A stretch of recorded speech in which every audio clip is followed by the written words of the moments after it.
सुंदर सावन के पावन महीना दिन में बाबा जी अब रउआ पे आपको हम फोकस करेंगे। एगो औरत बड़ी सुंदर भाव में सावन के महीना में बताओ तरीका बड़ा आप लोग का हंसी आ रहा है। बके कहे के हक कि चढ़ल बा सावनवा खुश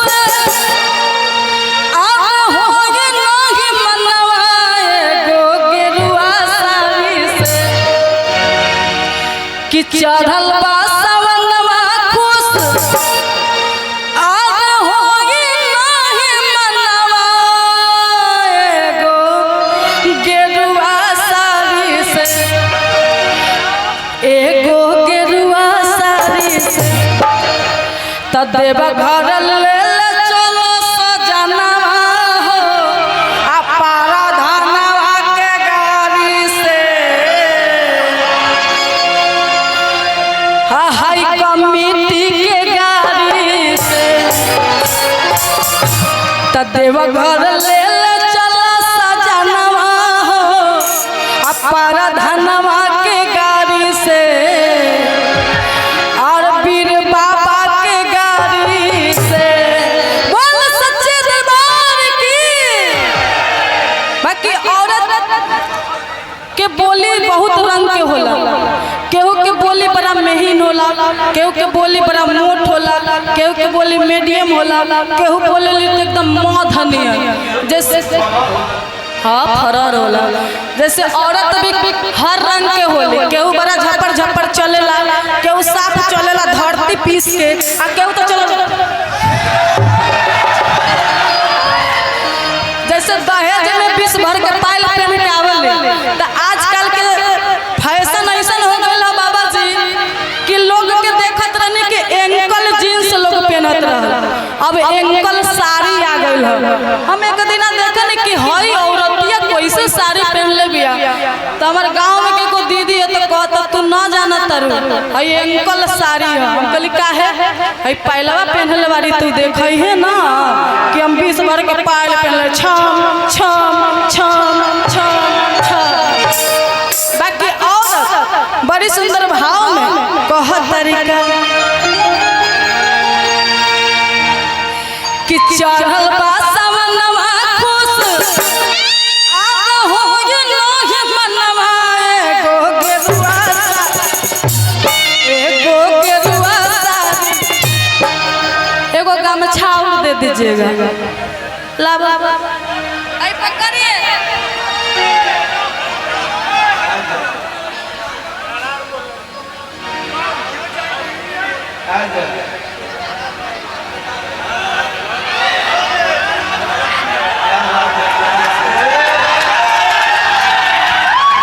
हाई बनाने के बाद हमको बॉल मिलता है। गोलू राजा जी भी आते थे यही इशारा रहता कि तू गमछी काहे न बांधे ले।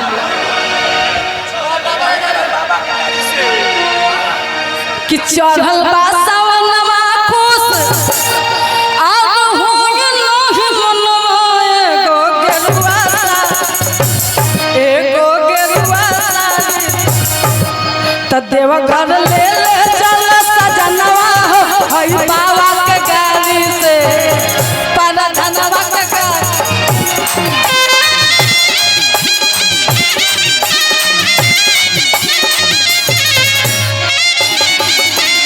घर ले चल सजनवा हो पारा धनवा के गाड़ी से वीर बाबा के गाड़ी से।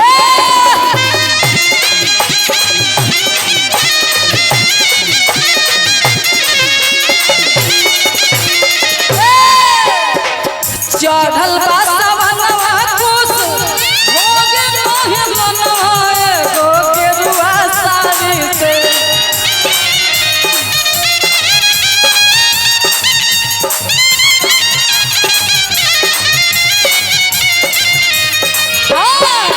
चढ़ल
अपना सैया जी से, अपना मर्द से, अपना करेजा जी से अर्जी लगावा तारी। मजा आवता, अच्छा लगता तो ताली ना बजाई। बहुत सारा प्यार, आशीर्वाद और पुरस्कार है आपके तरफ से, बहुत बहुत धन्यवाद। भोलेनाथ आपका बंदार ऐसे ही भार कर रखे, हम लोग पर ऐसे ही आप लोग प्यार आशीर्वाद बरसाते रहे। बाकी औरत का हर तरीका बजा देंगे।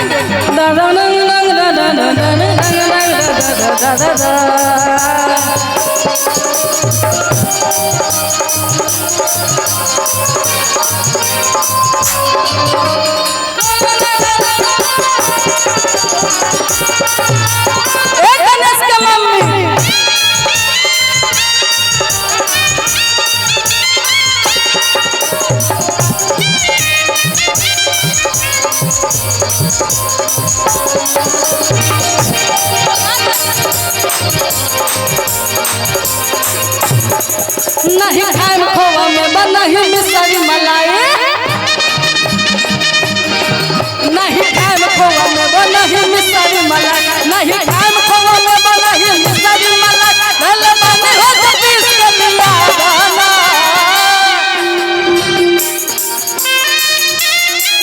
एक गणेश के मम्मी, एक गणेश के मम्मी, बस पावर भांग खिया दाना।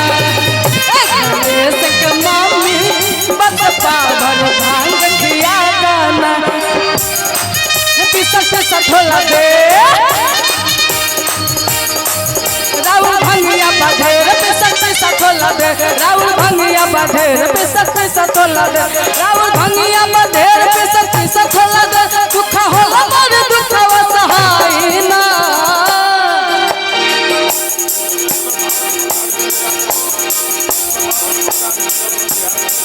112 नंबर गाड़ी चलल बा बिहार में, उनके तरफ से बहुत सारा प्यार, आशीर्वाद और पुरस्कार है। बहुत बहुत धन्यवाद आपको। जय माता दी। एक गणेश के पापा, एक गणेश के पापा, हमसे भांग पिसाई ना। एक गणेश के पापा, हमसे भांग पिसाई ना।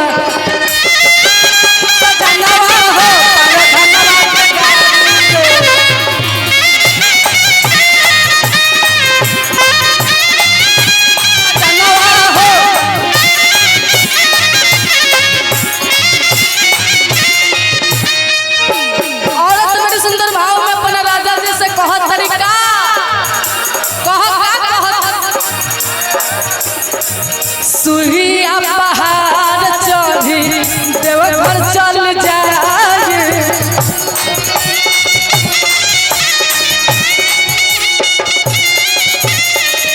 बाबा हो तो जलवा चढ़ाए।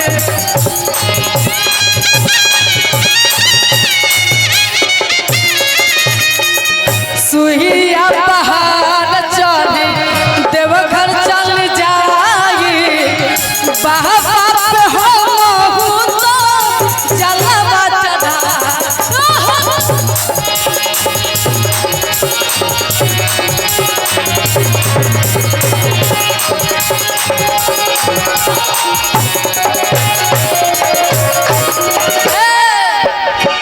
रउआ साथ चल राजा, कंधा न दुखाए एगो कांवर भारी से।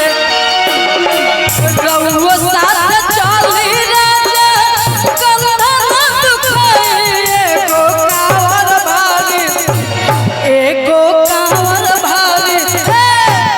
लाइट को पूरा व्हाइट करके रखेंगे तो ये भूख भाग मत बढ़ाएंगे, साफ व्हाइट रहेंगे।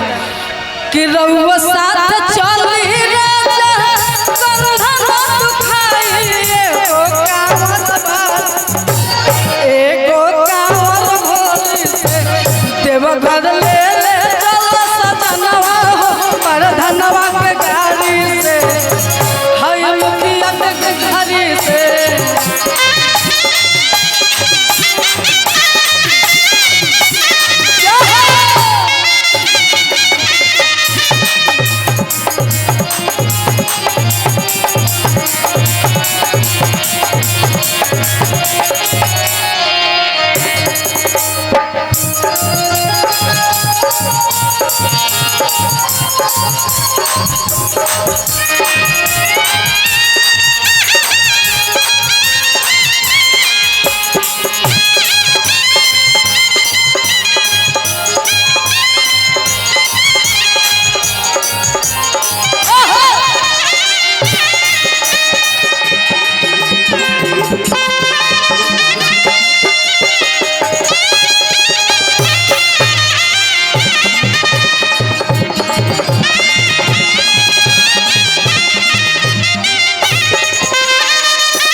जिद होली और उनके जिद के आगे कोई के ना चलेला। एक खातिर मर्द बड़ी सुंदर भाव में समझावत रहे, बाकी औरत समझत ना बारी, फिर भी उनकर जिद का कहता ए सुहिया पहाड़ चढ़ी देवघर चल जाई,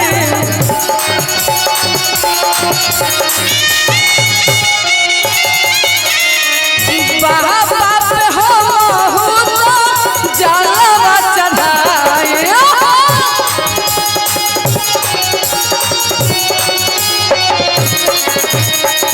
सुल्तानगंज से हम जलवा उठाई, बोल बोलत बोलत रहिया कट जाई।